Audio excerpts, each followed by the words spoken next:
morning. It is week 8. It is officially halfway through the semester. It's going by really fast. Okay, and so I've been studying little by little for the head and neck anatomy test. And right now I am reviewing for dental radiology. So this morning I'm going to have a skill assessment on whether it's just gonna test whether or not we know how to properly set up the rings, how to take the x-ray, and I'm pretty sure she'll probably check the x-rays to see if they're diagnostic. So that'll be my morning. And then later in the afternoon I have clinic. We're gonna be working on each other using the area specific curets for the first time. So we'll see how that goes. That's still a bit of a struggle for me. So we'll see. So I'll see you guys after I get out of school. Morning. It is Tuesday. Didn't get to record yesterday after class because it was a very busy day. But the curets went well. I was able to address a lot of the problems that I was having. But I'll show you guys later in the week what it is that I was doing wrong and what I did to change it. Right now I'm heading into school. I am going over. I have a big test today for oral health assessment. Going to be a lot of on the EO-IO stuff and some of the evidence-based decision making. So we'll see how that goes. And then tomorrow I have the test for head and neck anatomy, which I have been studying a little bit every day. And same thing with medical emergencies, just trying to study a little bit every day. But I'll see you guys once I get out of class. Bye. Guys, I have just gotten out of class. And so what did I have today? So for medical emergencies, we just reviewed the whole hour for the final exam that is next week, Tuesday. And for 101, we're learning about dentrifice, which is toothpaste, and what the different non-active ingredients and active ingredients are, and who would you recommend for this and that. And then afterwards we did take a quiz, and that was on that. I was a little worried because she had said that a lot of people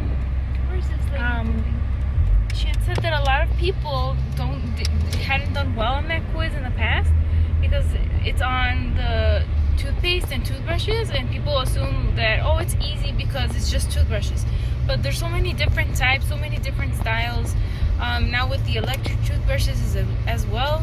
So I ended up doing pretty well. Only got one question wrong. And then for the exam that I just took right now for oral health assessment, I was a little worried because I didn't spend too much time studying on it, only because I wanted to focus more on the head and neck because that's tomorrow and it's more content heavy. This one was only 31 questions, and I was staring at one question for 15 minutes, and it was asking if for the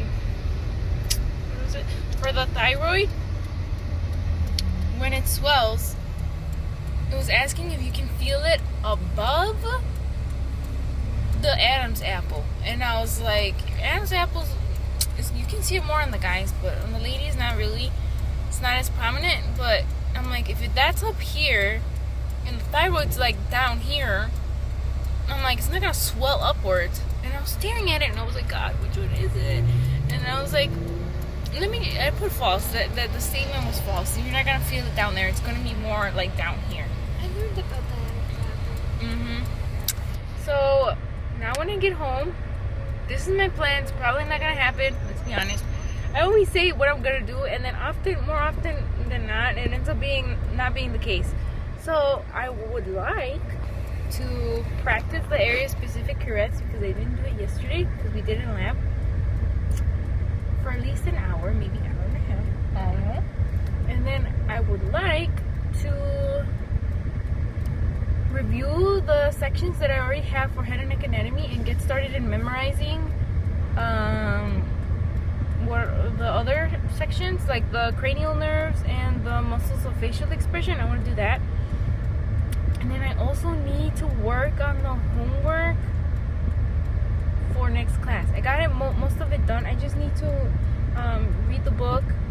It's going to be on the muscles of mastication and something else because I haven't looked at it. So I'll probably see you guys tomorrow.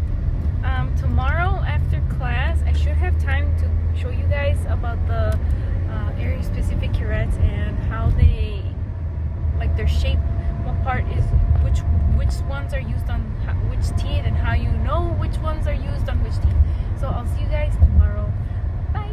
Okay, it's Wednesday, the end of the day, and my brain is just done. I'm so tired.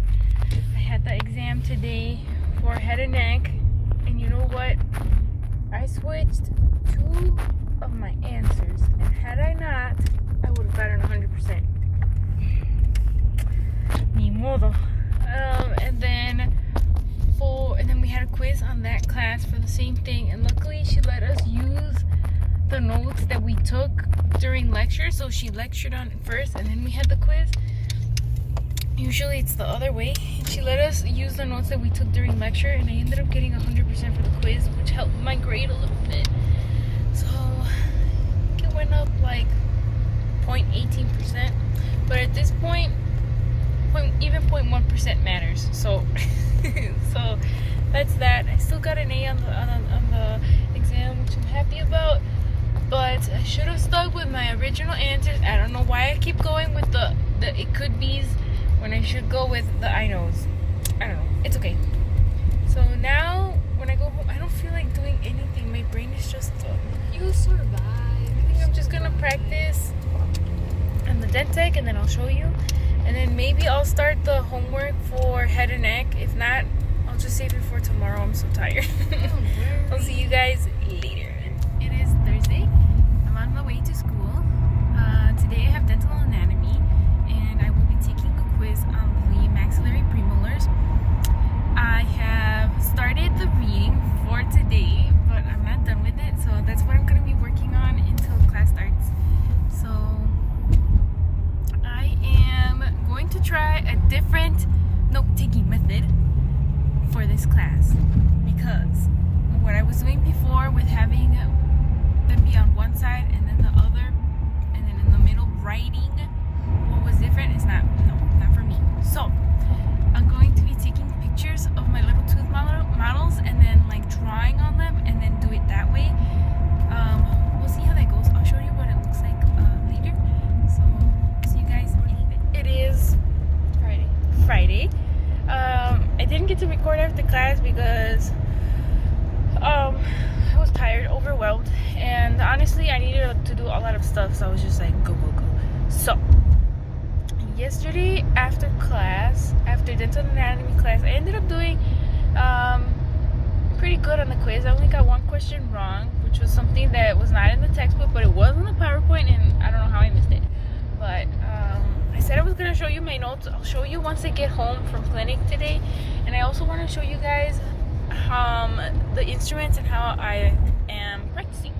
So today during class, we are going to do the EOIO. For those who don't know what that means, it is extraoral and intraoral exam. It's like an oral cancer screening where we're basically just feeling around like the lymph nodes and your glands to see if there's any like abnormalities. And we also check like around the hairline, the back of the head, your clavicle area, because you have your subclavian lymph nodes right there. And then we check your right here, we go like this. Hang on.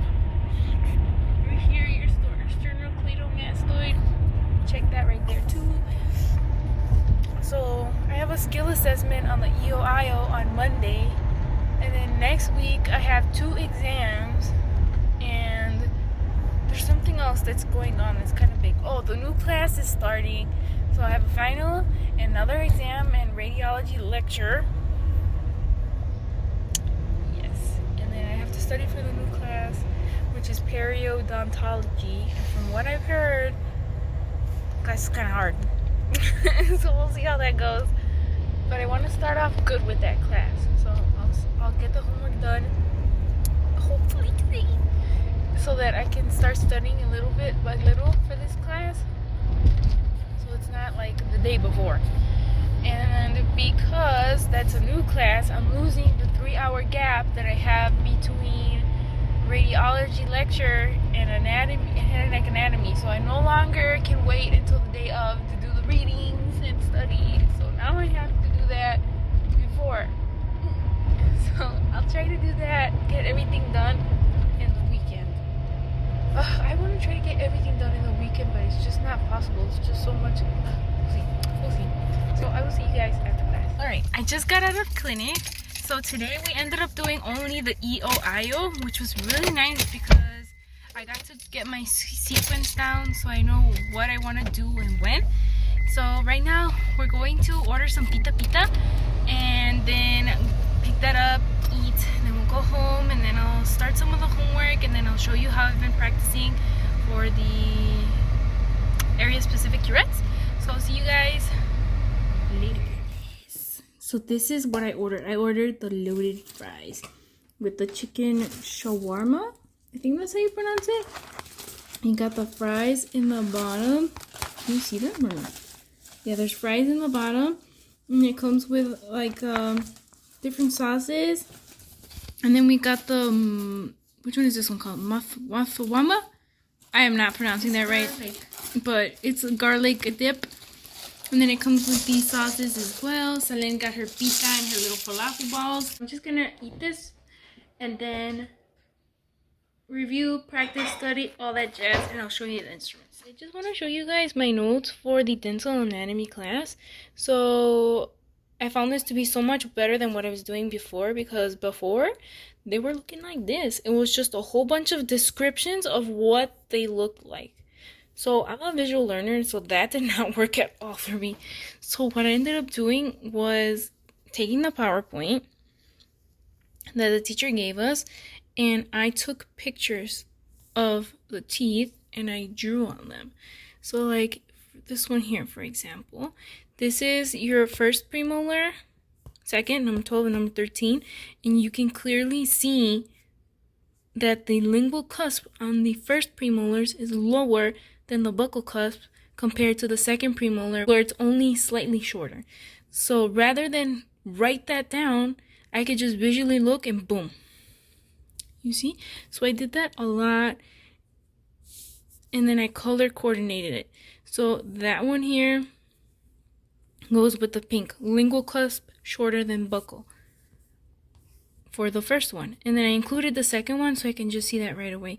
And so I did that with like all of the PowerPoint. So I don't know why I didn't do that before, because for my anatomy class, hang on, where is it?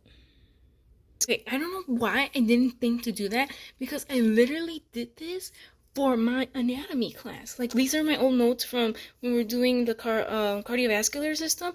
Like, I literally did this and I got an A in the anatomy class. So I highly recommend that if you're taking anatomy class or you're learning head and neck or dental anatomy for your dental hygiene program, try this. Like, label it. And then what I would do was I'll have like a master copy, and I would have one with all the answers, and then erase everything and then re-label everything. So that's what I would do.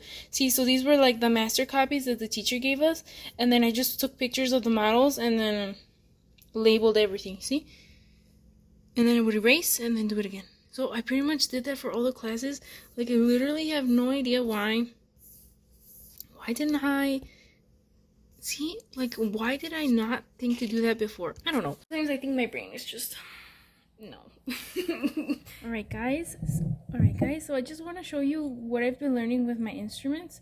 So this instrument here, the SN1377, I think that's what you call it, the SN137. So on one end it has a curette, and the other hand has the sickle. Now for the area specific curets that we're learning, so these are curets that are used on specific parts of the teeth. This one here is the Gracie 5-6 curette. So if you can see here, do you notice? So these are for the anterior teeth, and we know this because the shank is straight. If it was for a posterior tooth, the shank would be moving from side to side. See? These two are for the anterior teeth, and this is for posterior teeth. Now, this one technically could also be used on the anterior teeth, but in school right now, we're just using them for the posterior teeth. So I just wanted to show you the difference between a sickle and a curette. So as you can see here, the tips look very different. So in this one here has a pointed tip, and this one here has what we call a toe. The tip is in the shape of like more rounded. We call it a toe tip. So with the sickles, we cannot go under the gums, and with this one, we can go underneath the gums, and it's designed to go underneath the gums so that with this one over here, you're not poking the gum with that tip right there. And this one, can you see how the blade is kind of like angled down? So that part, the blade that's down here, that one's going to be used on the surface of the tooth, and this one here is not used on the tooth surface at all. That's to prevent from cutting up the gums. Whereas on the sickles, the blade is completely flat. The blade is completely flat. It's going straight across like this. You see how this one is like straight across, and then this one's kind of angled down? That's the main differences between the curettes and the sickles. Now let me show you. I also wanted to show you the other ones. So these are for the posterior teeth. As you can see, the ends they have their side to side bends, but they look pretty different, right? So this one here, this is the 11-12. So this one is going to be used on the mesial surfaces of the teeth. You can clearly see. Do you see how with the curettes, that end is going like this, like in an angle? That lower end here, you see that? So that lower end is this is the lower cutting edge, and that's going to be on the actual tooth. If you flip it over to the other side, the cutting edge will go the other way. See? That one's going this way. See that? It's slanted down, and you flip it over to the other side, and it goes the other way. So this one's used for the mesial surfaces of the teeth, and this other one is the 13-14. That one is used for the distal surfaces of the teeth, and this one also has a slanted cutting edge. Can you guys see that? The face is slanted. So you flip it over and it'll slant the other way. I hope you guys can see that. So let me compare that one with a sickle. So this is the S204S. So this one, I've heard this one called many different things. S204, SDE, so many things. But can you see the differences? Very different. This one you can use on both distal and mesial surfaces, along with the facial, of course. But the buccal.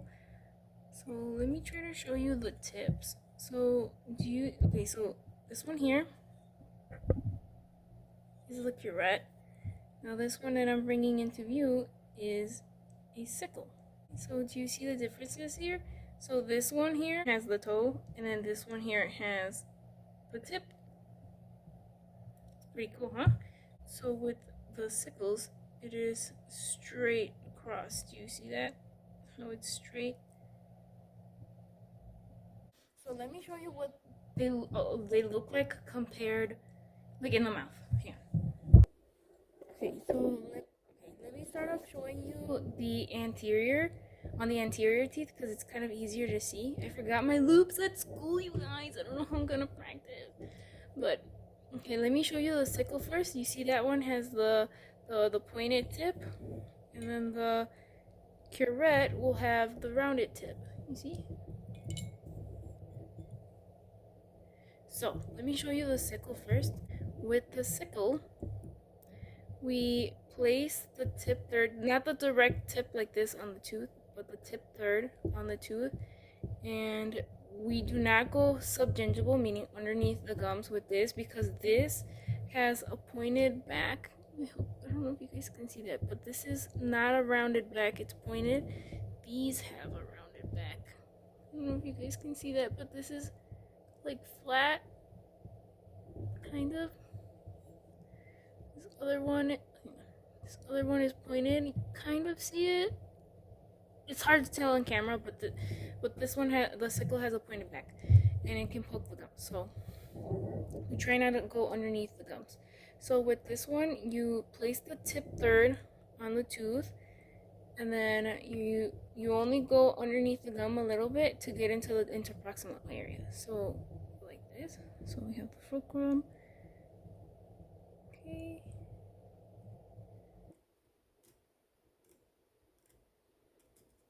And look at how I'm finishing. I'm finishing with the 70 degrees, the 70 to 80 degrees. Okay, now with the curette, to find the correct working end, you have to place it on the tooth like this. And remember how I said that they were like, the cutting edge was like slanted from towards one way or the other? So to find the correct working end, you gotta place them like this. So with this one, do you see how you see a lot of the top of the instrument? This is the top right here. So if you place it on the tooth, you see a lot of the top. It's not supposed to be like that.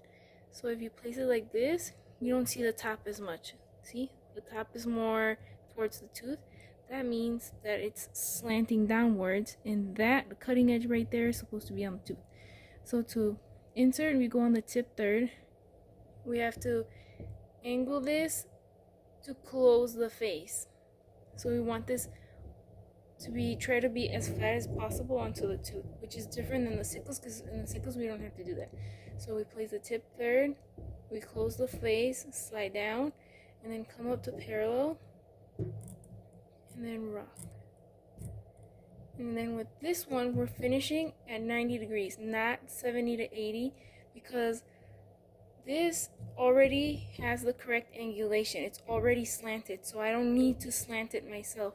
So if I keep it straight at 90, I'm at the correct angulation. So one more time. So tip third, close the face, insert, come up, and then go all the way. And this one, you don't need to go all the way up. So let me show you the sickle one more time. So this is the sickle. So this one, you put it on the tip third, and then you start going. And in this one, you can go all the way up. I slipped there a little bit. You can go all the way up to the incisal edge. With the other one, normally the teeth would be contacting here, and since it's kind of wide, it's not as narrow. You can't really like go in too deep with it. So this one, tip third, close the face, slide down, come up to parallel, and then just.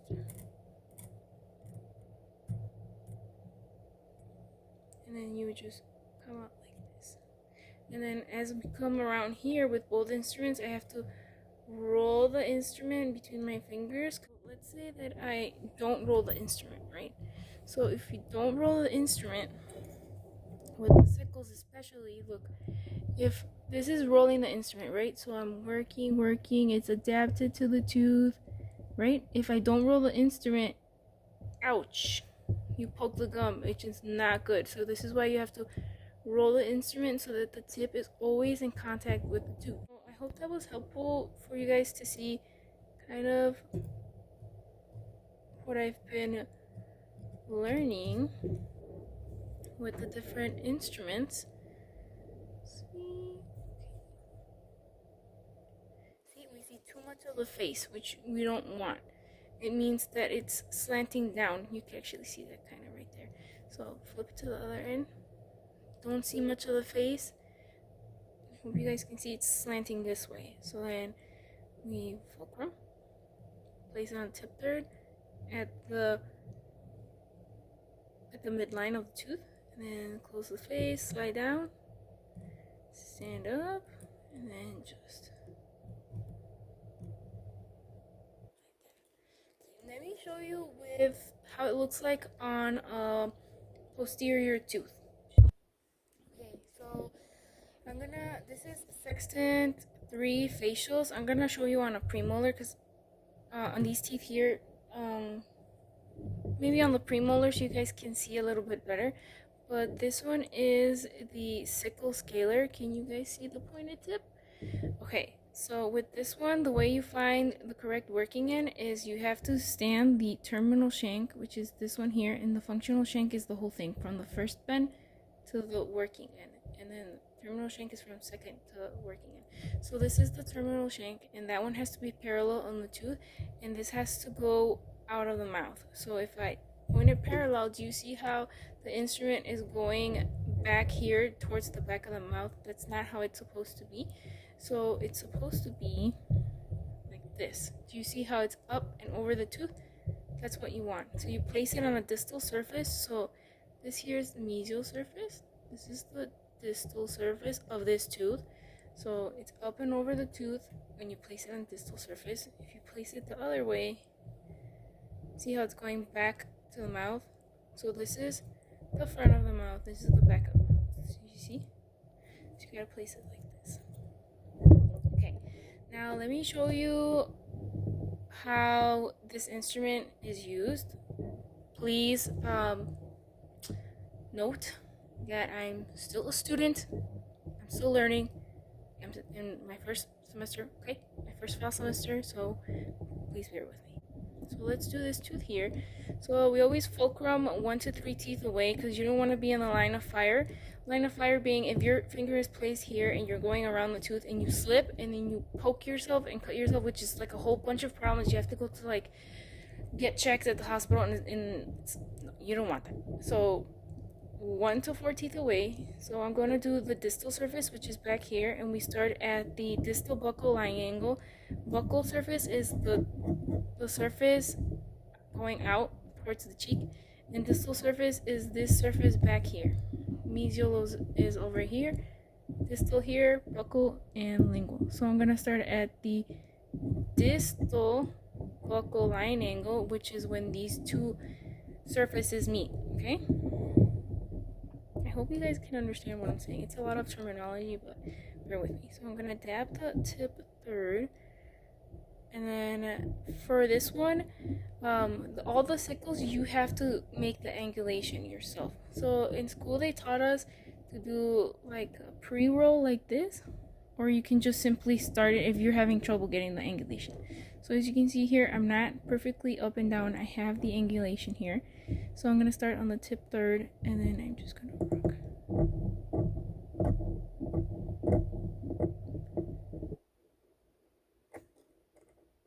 Okay.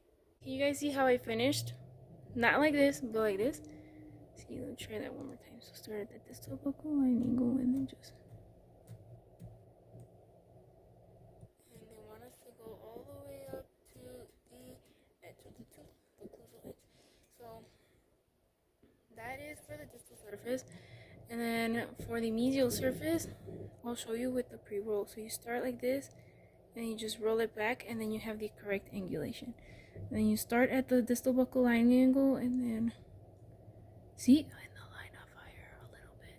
Let me scooch back a little bit, just to be on the safe side. Okay, so the pre-roll, and then you start at the distal buccal line angle, and then you just see how I'm finishing at an angle. Let me show you again. Go like this. My strokes could be a little shorter and slower. Okay, so just want to show you that. That one's the sickle. You see the sharp tip. So with the curets, you have to use 2 different instruments. On the sickle, you can use the same one. So you see the curet, you get the rounded tip. So this one is 13-14. So this one will go on the distal surface. So it's the same way to check the working end. You make that parallel. This is going back into the mouth towards the back. Now the other end. So this one's going up and over the tooth. So this is the correct working end. Now for this one, it's a little bit different than the sickle. So I start at the tip third at the distal buccal line angle, and I need to close the face. So I need to close it, and then tip down, slide it under the tooth, come up to the parallel. You see how it's parallel? And then we'll start at the distal buccal angle, close the angle, tip down, insert, and then just and then you can pull out. So that's for the distal surface. Let me show you another tooth. So tip third, close, and insert, come up, and then just. And then for this one, you can be underneath the gums. Now let me show you for the mesial surfaces. For the mesial surfaces, this one's going to be the 11, 12, and to find the correct working end, it's the same as before. You gotta check like that. So this is the correct working end. Now for this one, same thing as before. Place the tip third, close the face, insert, come up to parallel, and then just roll the instrument to keep correct adaptation. And then do you see how I finished parallel? This is so much harder to do on this thing, because this one has like, can you see that dark spot? It has like fake calculus under there. Can you see? Fake calculus under there, and our instructor told us don't even worry about taking that off. She's like, that's so much hard, like it's really stuck on there. And she's like, in real life, calculus is not that hard to take off. Like, I thought I was gonna break the instrument because I was like, but the tip third at the distal buccal line angle. So yeah, so you place the tip third at the distal buccal line angle, close the face, slide down, come up to parallel, and then slowly. Do you see how it ended? Straight up and down? That's how you want to be. Now the sequence for the teeth, you're probably wondering like, how do you know where to start and what order you need to go with? So for these instruments, the curets, you'll start off with the most posterior tooth, meaning the teeth all the way in the back.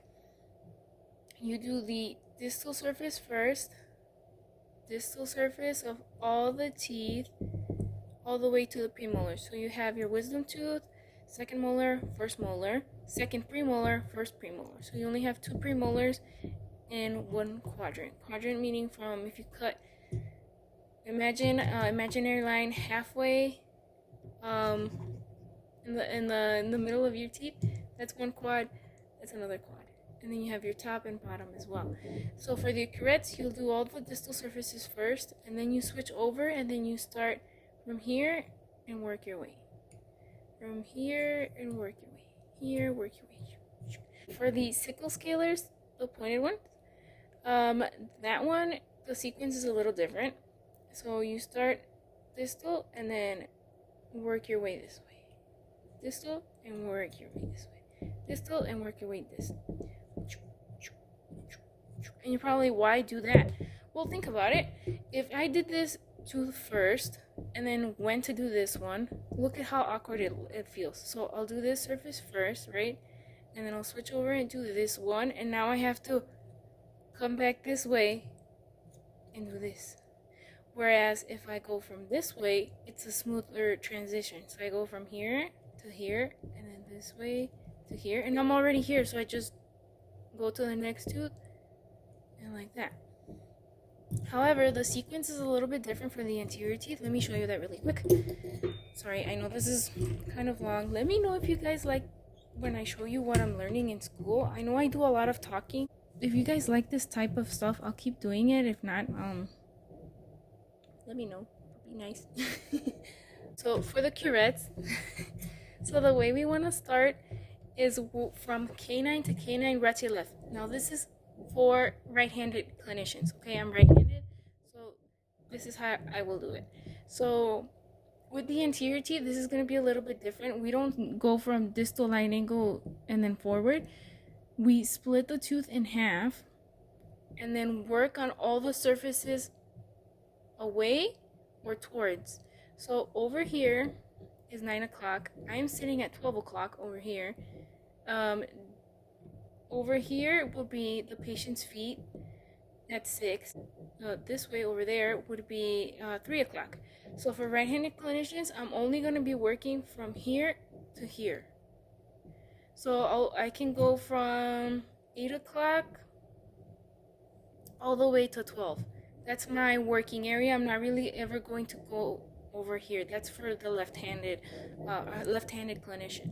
So right now I'm sitting at 12 o'clock. This is for surfaces away. So when I'm saying surfaces away, picture yourself sitting at 9 o'clock. And if you cut this tooth away and I'm sitting over here, this is surface is away from me. This one is closer to me, so this is towards. On the surfaces away, and then work from canine to canine, so from right to left. So I would cut the tooth in half, insert, go all the way around, cut the tooth in half, insert, go all the way around, all the way. And then I would do the same thing on the lingual surfaces. You can cut the tooth in half and work this way, from right to left, canine to canine. And if I want to do the surfaces towards, then I would sit at 8 o'clock. So when I'm sitting at 8 o'clock, like my legs are together and I'm facing this way. With my legs kind of next to the patient's head, like my legs together next to the patient's head. I would start from 8 o'clock and work this way. Let me show you what that looks like. I know that's really confusing. So if I was sitting at 8 o'clock, I would start from right to left, from canine to canine. So this is the true premolars. So I would divide the tooth in half and then work this way. Divide the tooth in half, work this way. Divide the tooth in half, work this way. In half, this way, all the way around. Same thing with the lower teeth at 8 o'clock. Divide the tooth in half, work this way. Okay, I know that was a lot of information I kind of threw at you, but I just kind of wanted to show you guys what I'm learning and how I'm practicing.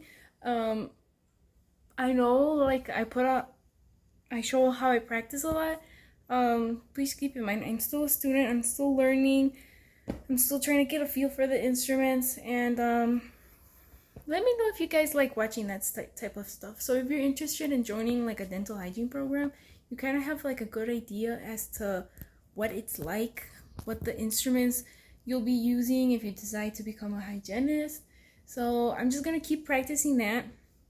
I'll practice the EOIO as well, and then I'll try to, and then I have to study for the medical emergencies final exam. Next week is gonna be so busy. Okay, so next week I have 2 skill assessments, one for the EOIO, this is both on Monday, one for the EOIO, and then another one for radiology lab, where we basically have to identify all of the landmarks on an x-ray. So like the nasal septum, the maxillary sinuses, the nutrient canals, and all that fun stuff. So that will be one assessment. And then also I will have the final exam for medical emergencies. I will start the new class, periodontology, and from what I've heard, class is a little hard. The only thing in the grade book, from what I've heard, is that there's only going to be testing quizzes, and the quizzes are out of 5. So if you miss one, it's going to drop the grade quite a bit. And then after that, there's also going to be an exam for radiology. And not only that, I have 2 quizzes for head and neck. A quiz for every class, basically. So it's going to be a quiz for every class. And then the 2 tests, the new class, and 2 skill assessments. It's going to be a really busy week. I'm trying not to stress. It's all in God's hands. So, thank you guys so much for watching. I'm going to end the vlog here. I hope you guys can join me for next week. Next week is going to be pretty busy. So, thank you, and God bless you, and have a nice day.